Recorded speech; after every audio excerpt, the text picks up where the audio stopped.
The Jardim Gramacho landfill is located on the Bay of Guanabara, on the outskirts of the metropolitan region of Rio de Janeiro, receiving over 8,000 metric tons of waste per day from several cities in the metropolitan region. Gramacho was one of the largest landfills in South America. It is reported that more than 5,000 recyclers work on the landfill, supporting a neighboring community of over 50,000 people. This is a story about the people whose livelihood depends on the recovery of recyclable materials. In Brazil, they are called Catadores. This is an account of their struggle for survival and the hope for a better future.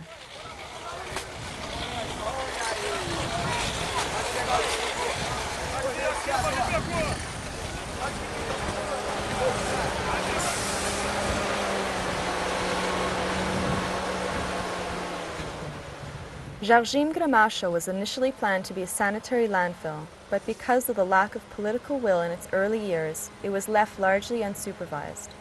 The social and environmental conditions in the surrounding area quickly deteriorated, and in 1995 the city of Rio de Janeiro created Comlurb to manage the landfill.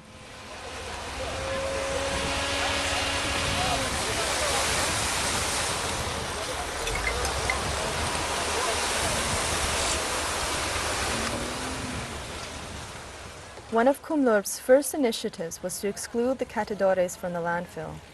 Forced into protest, the Catadores negotiated with Comlurb, which led to the first attempt to organize the workers. As a result, Comlurb imposed a limitation on the number, age, and health status of the workers allowed on the landfill. Recyclers now all wear numbered uniforms, and many of them are part of organized groups or cooperatives.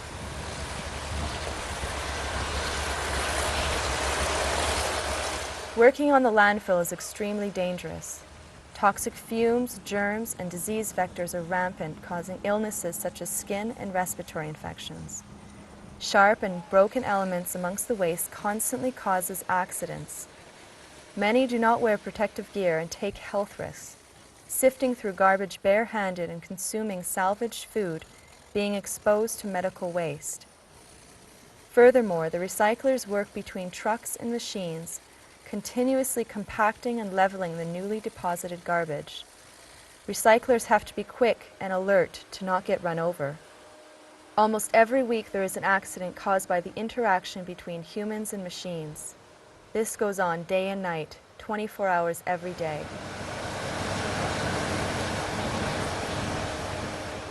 The city recently announced the closure of Gramacho landfill and proposed the creation of a new landfill at a different location, modernizing the recycling facilities and eliminating the recyclers, putting their livelihoods at risk. Hello, my name is Sebastián Carlos dos Santos. I work for the Association of Recyclers at the landfill from the metropolitan region of Gramacho. I have worked here since I was 14 years old. I come from a family of recyclers. Our material is still extracted from Gramacho landfill. Unfortunately, there is no selective collection policy neither in the city of Rio de Janeiro nor in our municipality, which is Duque de Caxias, where the landfill is located. 24 hours a day. Some people work here during the day, but there are others that prefer working at night. Well, the biggest risk here is with accidents.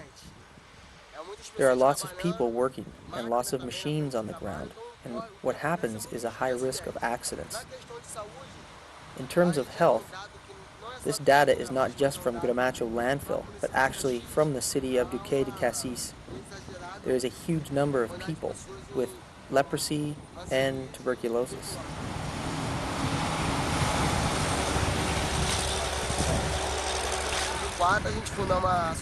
So, in 2004, we founded the Gramacho Landfill Recyclers Association.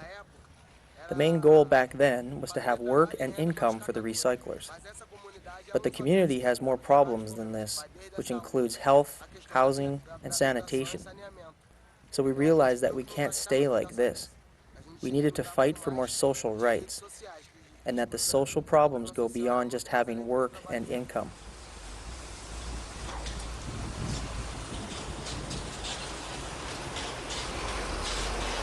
Yo. A gente tem certo respeito lá. Now we do have some respect, because we have participated in seminar presentations on solid waste and recycling. I think this has helped to bring the recyclers together. That has given them some more awareness, and this is good. This is bringing lots of benefits. Like right now, for example, there are so many more cooperatives. So recycling is gaining importance. People know that without co-ops, we will not advance. We are aware that they will close the landfill, and if we are not united, we will go backwards.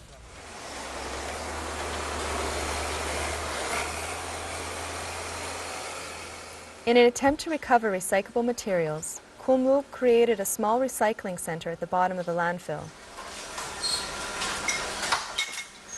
It is run by approximately 100 workers who have created a cooperative called Gramacho. Most of the recyclers that work at the landfill are organized into similar groups. Despite many struggles, these cooperatives provide an important organizing structure for the workers, rather than working independently and selling material to middlemen at reduced prices. The collection and separation of recyclable material from the waste stream is a common activity throughout the world. It is not only a sign of the overconsumption and wastefulness in our society, but it highlights the extreme disparity in wealth and social conditions. Despite the valuable contribution this sector provides to the environment and community, they are often faced with harassment, prejudice, and disempowerment.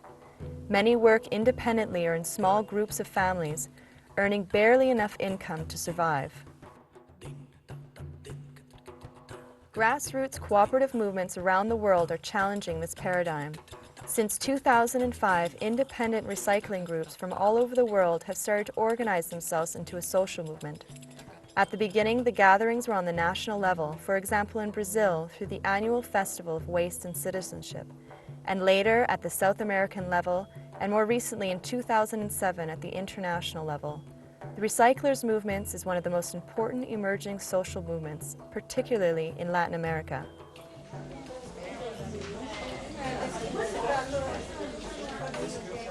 Approaches such as participatory capacity development can significantly strengthen the organization and network of recycling groups, supporting the creation and strengthening of cooperatives, ultimately improving working conditions, increasing income, and safeguarding livelihoods. Experiences from around the world have shown that collaborating with the government and the rest of community can lead to the local creation of integrated solutions addressing contentious socioeconomic and environmental challenges. Cooperatives provide a valuable bridge for this dialogue.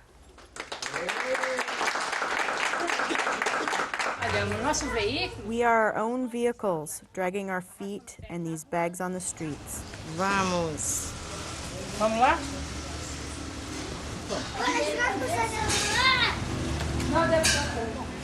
Coleta seletiva! Coleta seletiva!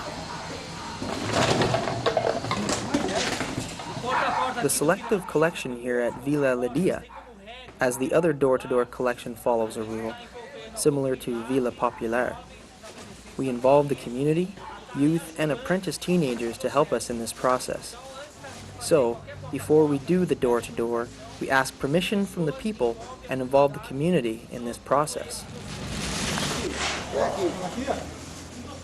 Government support, such as including recycling cooperatives in the municipal waste management program, has contributed significantly to empowering Catadores, validating the important environmental service they provide, and contributing to better communities. Initiatives such as the Vida Limpa program in Diadema, a door-to-door selective collection scheme, highlight successful co-management opportunities for reducing poverty, social exclusion, and environmental degradation. Strengthening the relationship and network between recyclers and residents helps to validate their work, empowers them, and facilitates environmental stewardship.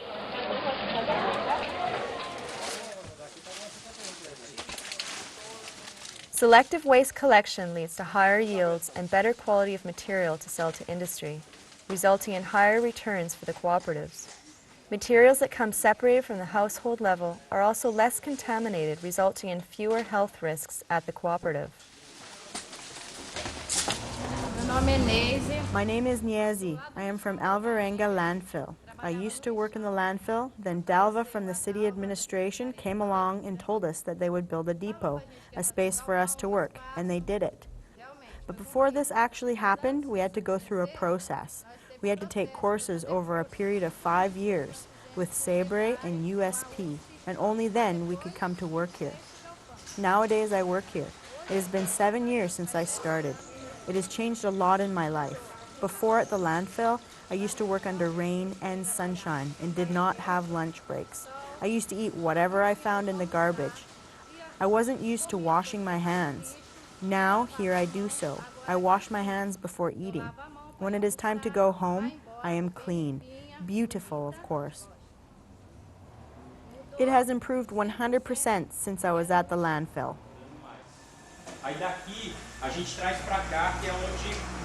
Through networking and strengthening of the cooperatives, innovative business opportunities become possible. In the city of Maua, for example, recovered pop bottles are being converted into washing line and sold in supermarkets. The experience has contributed to providing additional income and partners for the cooperative, as well as the added benefits of reusing the recyclable material with minimal processing.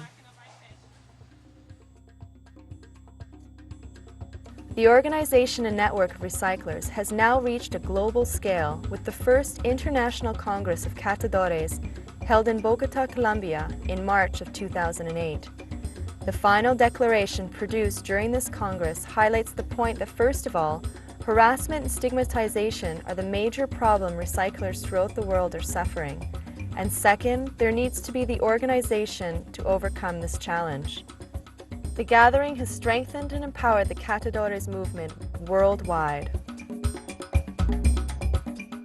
I don't think the waste ends. People consume so much, it is so exaggerated and so unnecessary, and the worst is that people don't think. I believe everyone, everywhere in the world produces waste, and people just put their garbage outside their doors, and then the collectors come, pick it up, and then it disappears. You understand? They think it evaporates, they think it will not occupy space, and that it will decompose in the environment. So I think that before people consume, they should think about recycling as well.